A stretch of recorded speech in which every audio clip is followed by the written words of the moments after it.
Yan, sa mga ka-farmers natin dyan, Honda po yung gagamitin natin yung grass cutter. You can see naman po, 43cc po ito Tapos ito yung blade. Tapos napakadali lang po ng controller nito.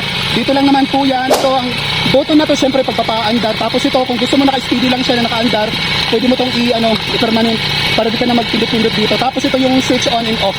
Okay? Tapos ito yung likod ng makina. Okay, ito yung makina ngayon. Pwede ito sa mga maliliit na puno.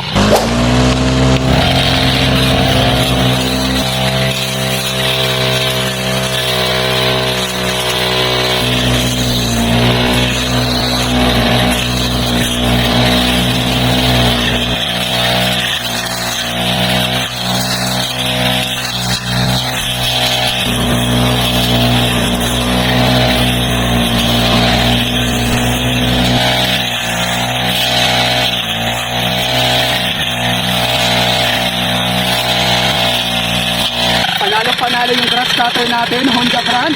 Nilalagay ko po yung link shop nito dyan sa Yellow Basket or Shop Now. Para sa mga ka-shoppers natin, mga farmers dyan na naghahanap ng grass cutter na katulad nito, 4-stroke engine po ito, 43cc, para mas mapadali po ang inyong trabaho at hindi kayo mangangalay dahil nga po nakatayo ka lang at mabilis yung matatapos yung trabaho nyo sa paglilinis ng inyong mga new gun or sa inyong mga sakahan. Kaya i-check out nyo na ito mga ka-shoppers.